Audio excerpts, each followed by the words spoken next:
Welcome to a cozy twin birth story vlog.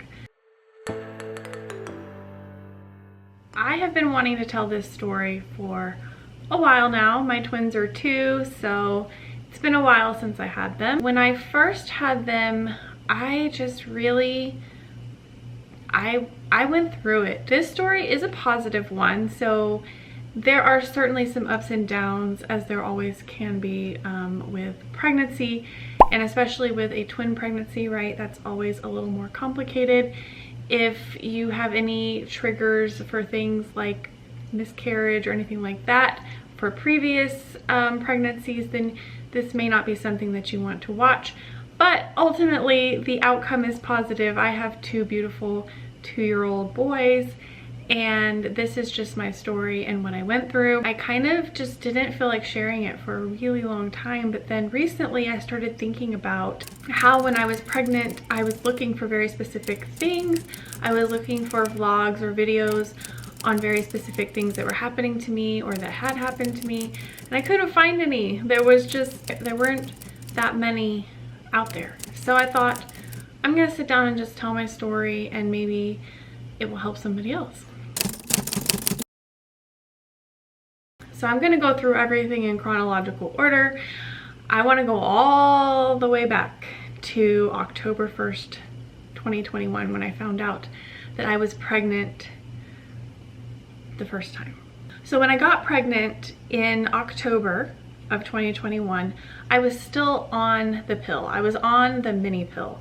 And I had seen lots of things about how if you get pregnant on the mini pill, it could result in an ectopic pregnancy. So I was very nervous about that, and I told my doctor, and so they wanted to check my levels and make sure that everything looked like it was progressing. I think I had to go and get a blood test, and then I had to come back a few days later and get another blood test to make sure that, you know, the pregnancy hormone in my body was increasing the way that they would like to see it.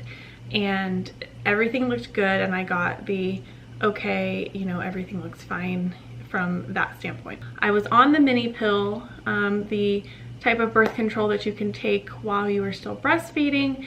That was the only birth control that did not bother me after I had had my previous 2 boys, who are now 9 and 5. I tried to go back on regular birth control, which I had been on for years prior to my 9-year-old. After I had him, I could not go back on regular birth control. It made me literally crazy. So then around Halloween, I did end up miscarrying that pregnancy, and I will never know if it was because of the mini pill or, you know, what, if those 2 things could have been related or not, but that was my experience, and I always think of that in the back of my mind, because we were not trying to get pregnant at that time, but we were thinking about possibly trying. I remember when I found out I was pregnant, and I was like, oh my gosh, because I hadn't gone off the pill, and I was very nervous about all of it, and I had that feeling from the very beginning. We went on a trip to Disney World in November, and I found out that I was pregnant again after we got back from Disney World, and that was on November 29th that I found out I was pregnant again. So just a little over a month later, I was pregnant again. I did not have a period between the miscarriage and when I was pregnant again. I do remember feeling ovulation cramps, because I get those very strongly, and these were out of this world strong. I remember telling Nate, something is happening, this is very painful, something is happening. And I don't know, I just had this feeling. I've made some notes here. I ended up going to the doctor on December 7th. So I had found out on November 29th that I was for sure pregnant, and I will put a picture up here somewhere so you can see the test. It was dark. It showed up very dark, and that should have also been like a sign that it could possibly be twins, but I didn't know anything about, you know, likelihood of twins after miscarriage, that if it was darker when it's earlier, that's a sign of twins. I didn't know any of these things. So I went to the doctor on December 7th, and I was not expecting to have an ultrasound, so I went by myself. When I called and told them that I needed to make an appointment because I thought I was pregnant, they were pretty sure I wasn't. They kind of told me on the phone like, yeah, we'll get you in and we will, you know, just do a pregnancy test and make sure. But they ended up, when I got there, telling me that they wanted to do an ultrasound because I had not been back to the doctor since I had had my miscarriage, and they wanted to make sure that what was coming up on the test wasn't something left over in my body. They said that they just really didn't think I was pregnant. And so they do the ultrasound, which I'm not expecting to do, and immediately see 2 sacs. And I'll put a picture somewhere here of the ultrasound. And the shock. Yeah, I was absolutely not expecting that. It hadn't even crossed my mind that I could be having twins. I think I almost passed out. I don't even think I said anything. I think I just laid there in shock. And like, I hardly even remember it. I just remembered talking to myself in the car, just talking and talking and talking to myself. Like, this isn't happening. I can't believe this is happening. Is this really happening? Like, I remember talking to myself like a crazy person driving home in the car. So I got home and I remember just shoving the sonogram pictures like in my hoodie pocket. And so I went downstairs and I grabbed Nate and I said something like, hey, I need you to come up here. I want to show you something I got the boys for Christmas. So I was just trying to get him into our room because I'd set up the camera, and I set it up so fast I didn't like pay attention to the angle or anything. So like the video that you guys have probably seen, if you've seen it, this is like a head is like chopped off because I was just like in such a rush to tell him. So I told him, and you can go back and watch that video where I told him and where we shared the news with our parents and just everything. That was really fun. I went to the doctor on December 7th and found out that I was having twins. They could see 1 heartbeat in one of the sacs, but they could only see the sac and no heartbeat for the other one.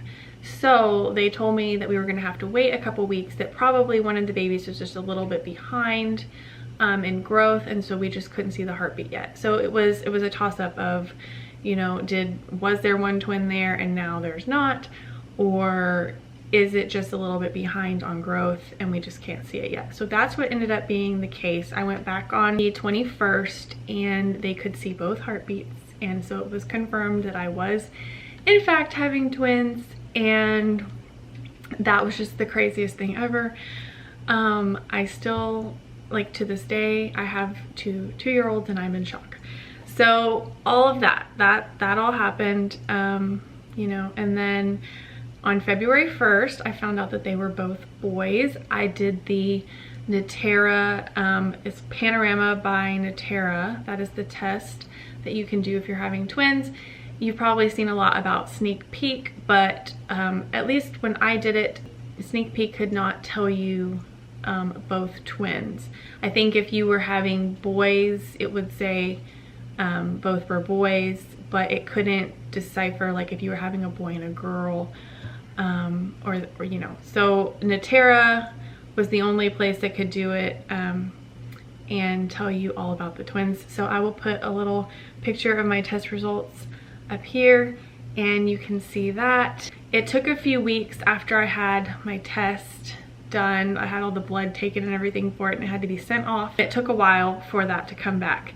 It drove me insane. I logged into that website so much. Like, if they could tell I was like how much I was logging in, they probably thought I was losing it. It ended up taking longer than it was supposed to for it to come back. And I had read that oftentimes like your doctor won't be the first one, like they won't tell you even though it has come in. So that's why I was checking the website. Like, I was determined I was gonna find out the second it posted. So on February 1st, we found out that they were both boys, and I just couldn't believe it. I just knew one of them was going to be a girl, but alas, I am a boy mom. So fast forward, I had an uncomfortable pregnancy, you know, and you can go back and watch some of my pregnancy vlogs, and honestly, it's hard for me to remember fully everything about it. I know I was very sick. I had a lot of morning sickness. With my 2 previous pregnancies, and just none of it was as bad.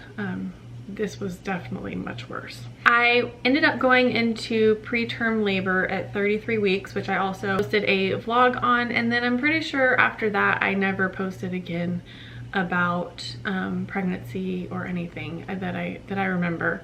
I'd have to go back and make sure, but I'm pretty sure that was the last thing I posted. And I was in the hospital. I was on magnesium. I'm not sure if I talked about this in that vlog, but one thing I want to say is if you do end up on magnesium, it made me feel like I had the flu, so it makes you feel pretty bad. And it also made it so that I could not go to the bathroom. I had to have a catheter put in. And they did not realize that that was happening to me until my bladder was literally as full as like a 12 liter. Like, I was in so much pain and they could not figure out why. And it was because I needed to have a catheter put in. No matter what, I could not go. So apparently that's not a very common thing that happens, which is why they didn't know to check, but that's what was happening to me. And I just remember that very vividly because that is some of the worst pain I've ever been in. And the magnesium did manage to stop the preterm labor. I had the shots in my thighs, I remember that, in order to help the baby's lungs develop, the steroid shots. And I was able to go back home and be on bed rest, which was good. Like, I did not want to have to stay in the hospital, obviously. I did routine non-stress tests, so I had to go, it may have been twice a week, I think, at that point. I was having to go and get non-stress tests. Around June 25th, 26th, I started itching like crazy on my palms, on the bottoms of my feet. This was so bad, and nothing I did helped. Nothing I put on it, nothing. And I did some Googling and I kept seeing cholestasis ICP. And so I went to my doctor and I told her, you know, I think I have cholestasis. And I remember them thinking like, it's pretty rare, like you probably don't.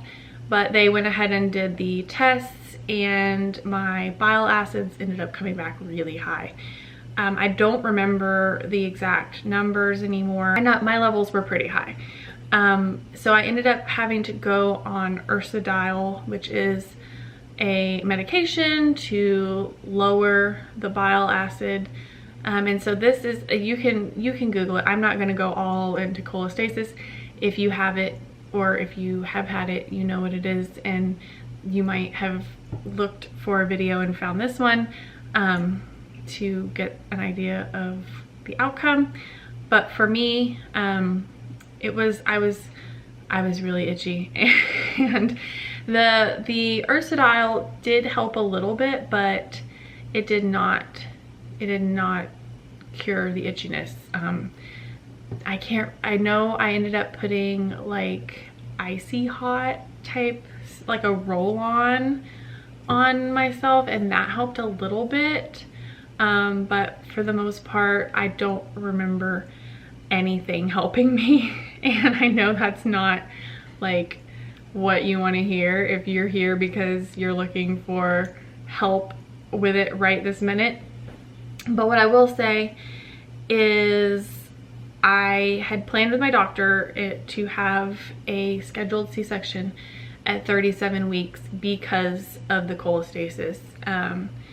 And honestly, I probably would have rather maybe scheduled it for 36 weeks. But she was comfortable with 37 weeks, so that was our plan. 8th, I go in for my regular NST, and it is at the hospital, and Nate drops me off and he takes the big kids to get donuts, and I go in and I get all strapped into the monitors and everything, and they're having a hard time getting both babies on the monitors because they're moving like crazy and it's just not going the way that we want it to go. and she took my blood pressure and left the room. And I was like, that's weird. And then she came back and she had told my doctor, you know, that my blood pressure was like kind of high, like a little bit concerning, but they weren't sure, like, and so they were kind of worried about preeclampsia. At that point, my feet were like I can't even tell you what my ankles and my feet looked like. Like, if somebody had asked me based on that, if I had preeclampsia, I would have been like, probably. So they kept on asking me, like, does your head hurt, you know? And I'm like, yeah, like, my head has been hurting for weeks, you know? Like, yeah, like everything that they were asking me about, like, I've been telling them when I was coming into my doctor's appointments, but now all of a sudden it seemed like the things that I'd been telling them about were more of a concern. So my blood pressure was obviously high, and they were like, yeah, we're gonna admit you, like, you're not going home. So I ended up texting Nate and being like, hey, can you call me? And so he calls me and he's panicking, and I'm like, no, like, it's not happening like right now, like, you know, they're going to admit me. I need you to go back home and get our stuff and get a plan for the big kids. So he like rushes home, and I think they ended up going to my mother-in-law's. I can't even fully remember where my kids went. I know they ended up staying with my mother-in-law. They stayed with my sister-in-law. They were all over the place, but they were well taken care of, and basically they got to go to like summer camp while I was in the hospital. So they had a blast. But yeah, so I ended up having a emergency C-section, and it was just such a whirlwind. Like, they were giving me magnesium for the preeclampsia, and so I was feeling terrible again, like I had the flu. They were asking me, does your head hurt? And I was like, I don't know, like everything hurts, you know? And so it was kind of, the ball was kind of put in my court to figure out like what we were gonna do. Okay, so I wasn't planning on doing this today, but I came in for an NST appointment, and my blood pressure was high, and now they want to go ahead and do a C-section today. So that's what we're gonna do today. Wasn't planning to do that today, but here we are. So we're gonna meet our babies today. It was kind of like, well, do you feel like we should do the C-section today? And I was kind of like, I don't feel like I am currently in a place to make this judgment. Like, I need somebody else to tell me what we need to do. So, I mean, ultimately, I think my doctor was leaning towards, like, that's what we're gonna do, but it just felt very much like she was asking me what I wanted to do. And I know that that sounds really, really wonderful, because you like to, you know, you want to be in charge of what's going to happen to you. But I was also just like, I need somebody to tell me, like, what's the safe thing that needs to be happening right now. So ultimately, I think she left it up to me. She could tell that I was ready. Like, I was very nervous about how I was feeling. I was nervous about my cholestasis and the babies and whether they were okay in there, because if you do not know what cholestasis is, it gives you a much increased risk of stillbirth. So most of the time babies are delivered between 36 and 37 weeks when you have cholestasis. A lot of people like want to do it more like at 36 weeks, and some doctors don't want to do it until 37 or even 38 weeks. And I really feel like what ended up happening with me, it was God. Like, I really do, because there's that part of me that just wonders, like, what if we had gone to 37 weeks? Like, what would the outcome have been? Would that have been too long for them to be in there? So we have the C-section, and to talk about the C-section, I was such an emotional mess. Like, I had never had a C-section. Both of my previous pregnancies and births, I had a vaginal birth. So this was like completely new to me. I had never had any type of surgery before or anything. So going into an emergency C-section, which, okay, this was not like, when you think of emergency, you're thinking of like crash cart and, you know, everybody like running down the hall. This was not like that, you know. It was a planned emergency C-section. They had decided, you know, at like 2 that I was gonna go in and have one at 5. But it was not a planned thing that we were going to do that day. So it felt very emergent. And so we go in, and, you know, if you don't know, you know, you're going to be in a very big, bright room. And it's just, you know, lots of people, because they're going to have everybody there. You know, they're going to have twice the number of teams there for both. So there's a team for both babies. So it's a lot of people and a lot of lights. And I was just very nervous. And I remember kind of like crying, and not, you know, anything crazy, but like tears rolling down my face, because like I was just so nervous about what was going to happen to me and what was going to happen to the babies. And it was scary. It was. And so I remember everything, I think, about, you know, like them doing the epidural and just everything that they did. And I was fully awake for everything. And Nate came in after they had me, you know, all prepped and ready. And yeah, and then I remember seeing the babies come up over the curtain and them showing me one by one, and then them putting them on my chest. And I felt like I was completely drugged because of the magnesium, but I knew everything that was going on. And they kind of got really nervous, and they took Bennett away, and they did not bring him back. And so I got really concerned. And Nate had told me, you know, he needs to go to the NICU because he's having trouble breathing. So that is something that I do think probably was related to the cholestasis. A lot of babies are born with breathing trouble. And then on top of the fact that they were born at 35 weeks. So that's obviously early.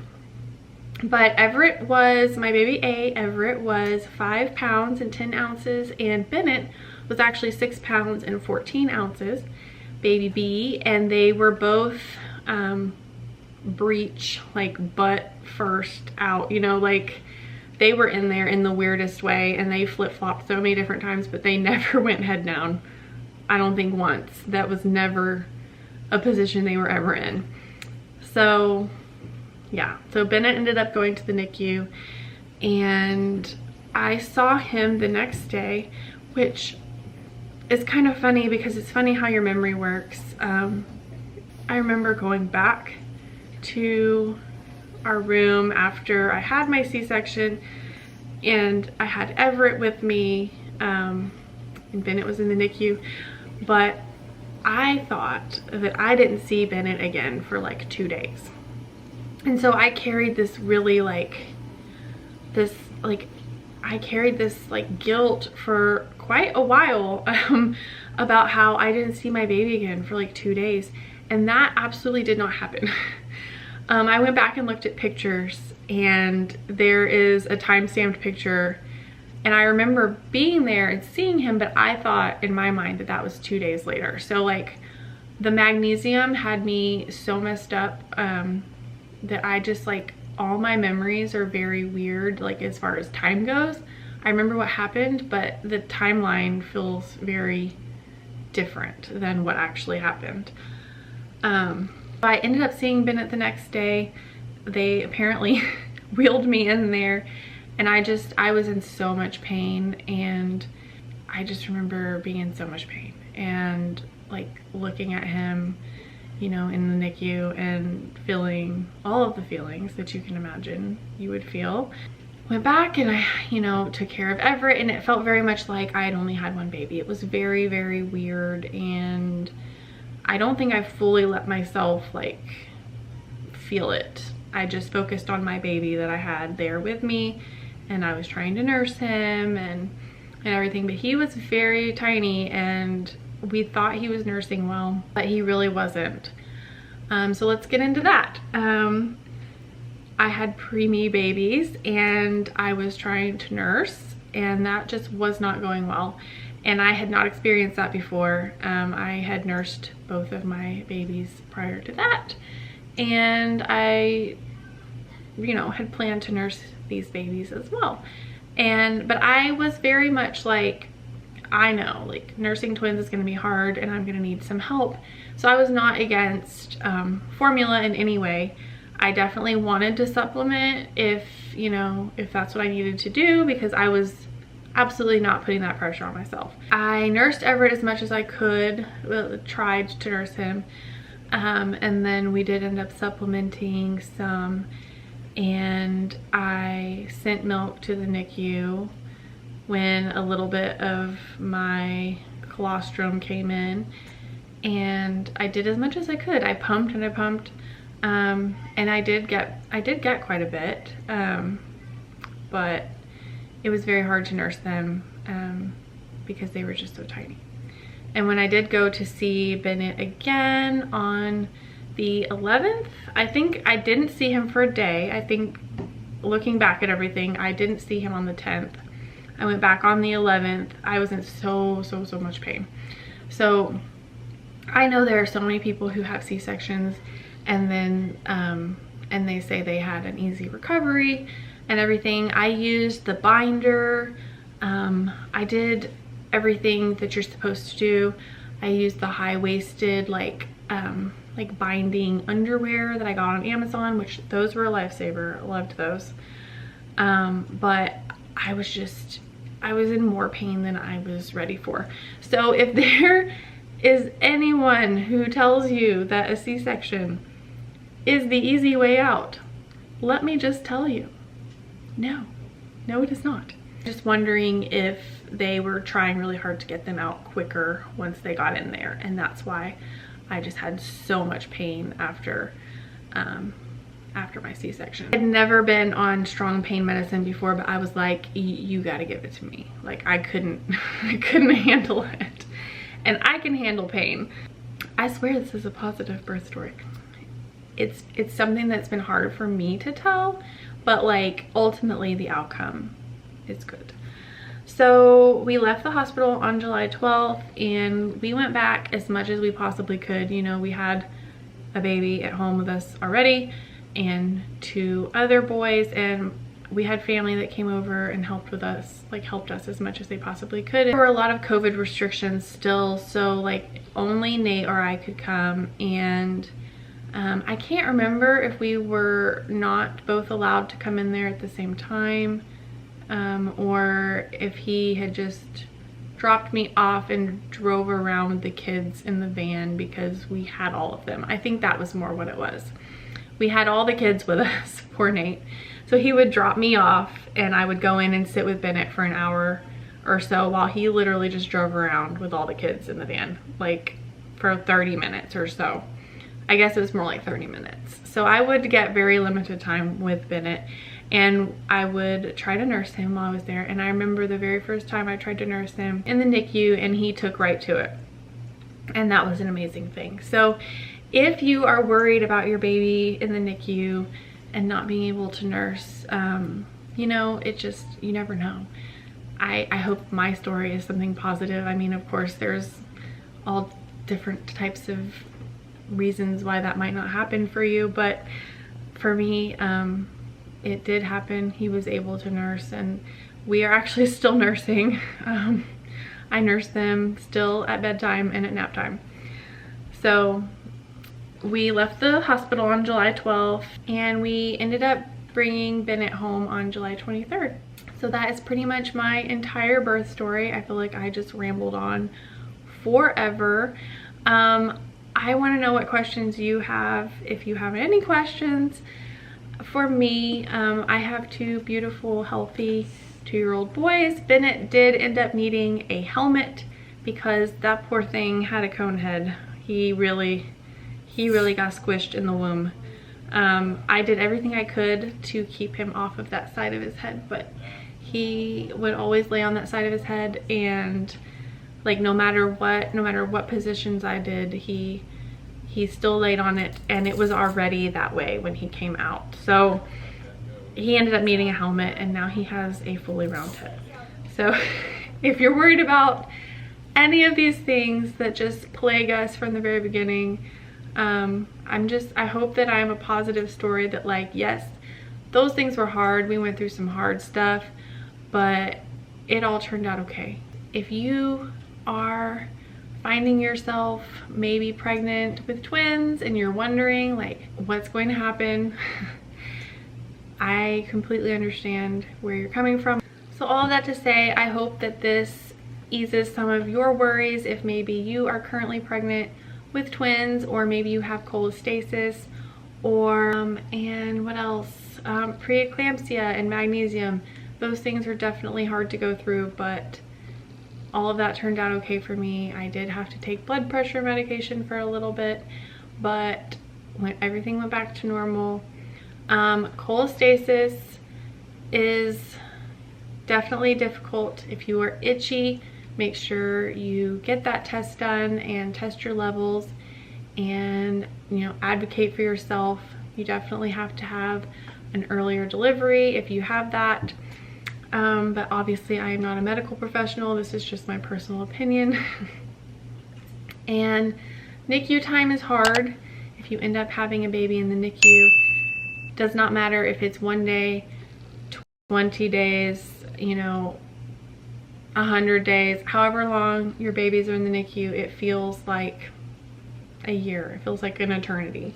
But now we are on the other side of it, and I can do a breath of, relief, a sigh of relief.